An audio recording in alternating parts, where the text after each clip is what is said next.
Nandito pa rin ako sa sitio Lagari, Bayambang, Pangasinan kung saan ang krisis sa sibuyas ang humagupit sa mga magsasaka rito na nagtulak pa rin sa ilan na kitilin ang kanilang buhay.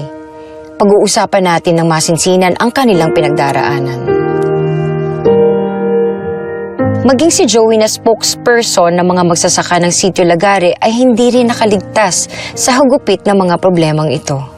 Dito po kasi sa Sitio Lagari, ma'am, bali may nag-suicide na po si Kuya Roger. Tapos may mga nag-iisip na yun din yung gawin nila. Dahil hindi na din po may iwasan kasi, ma'am, dahil sa napakalaki po kasi yung utang po namin mga magsasaka.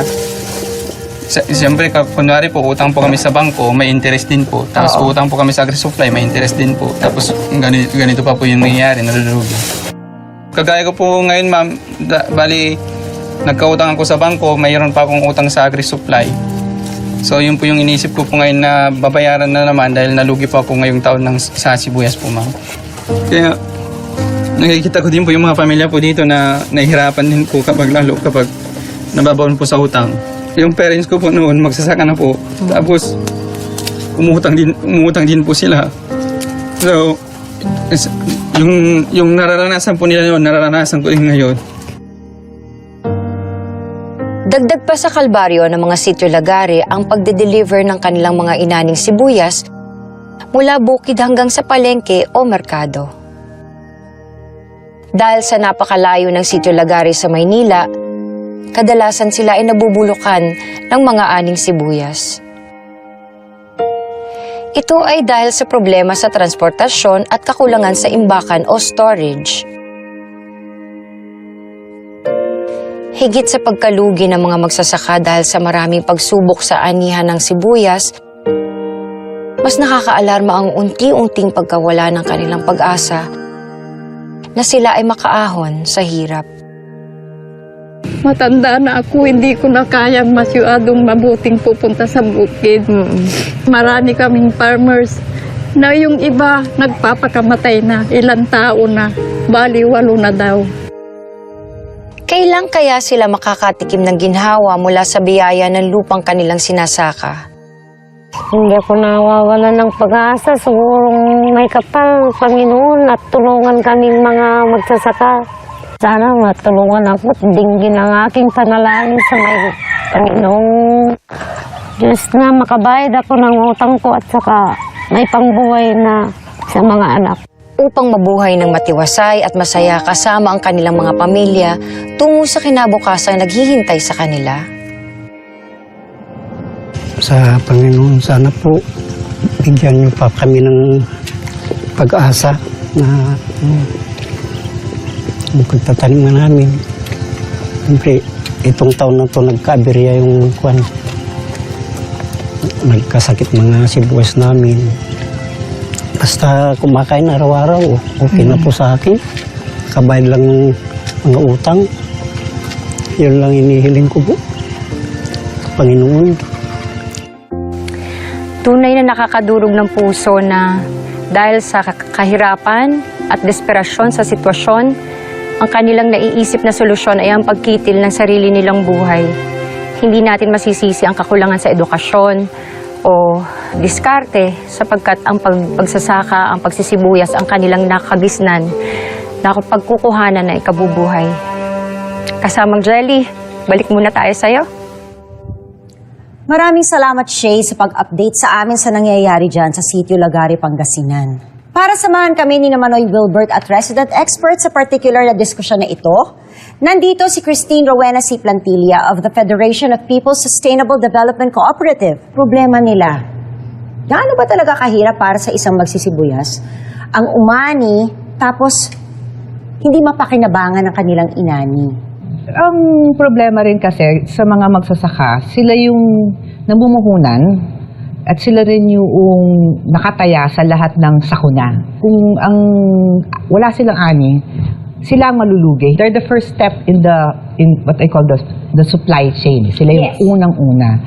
And then they will bear the brunt of the loan, of the risk, and then all the costs will be for them. Kalahati ng gastos nila for onions, I think, is just the fertilizers and the pesticides. And that's where I want to go. Yung fertilizers at pesticide. Kasi kailangan nila yun para maprotektahan yung kanilang mga crops. I think pwede natin siguro silang matulungan dun sa pambili siguro muna nila ng mga pesticide. No? Kasi yun ang isang problema dito, yung armyworms, di ba?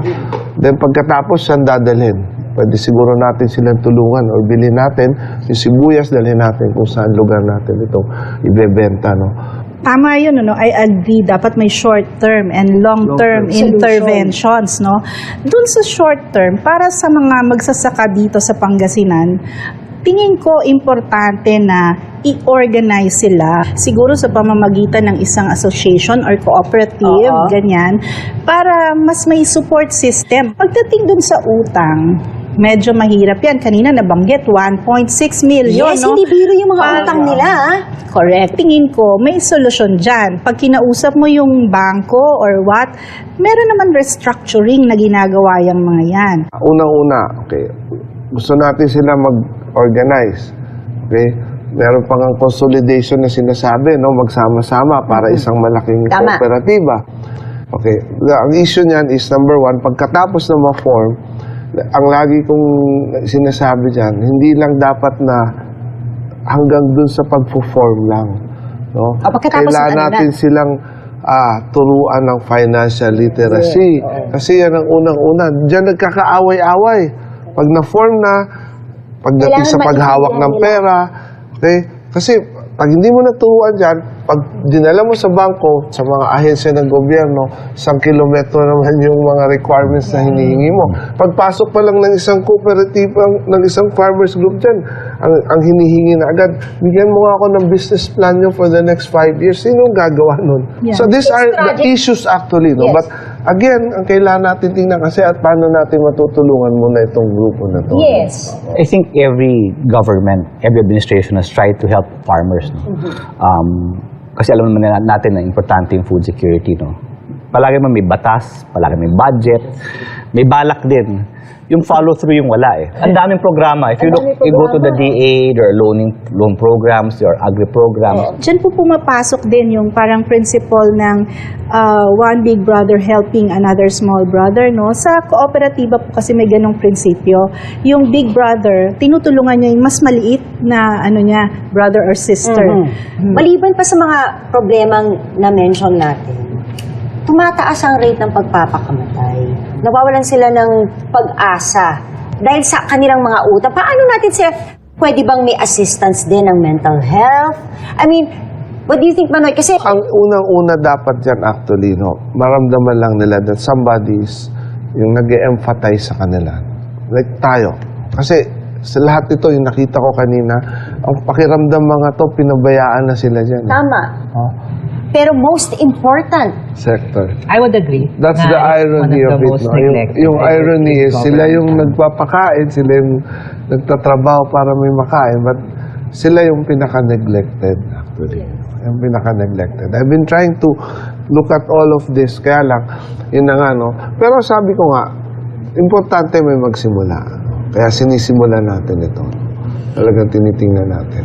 okay, maraming salamat. Nako, ibang klase talaga pag hinimay at inayos at ginawa ng solusyon, pinagsama-sama ang lahat ng, Yes. ng mga ideas. Okay, ang daming magaganda at importanteng punto na lumabas sa diskusyon natin today.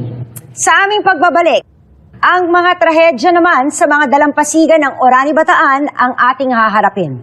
Tutok lang po dito sa Si Manoy ang Ninong. Ikaw ako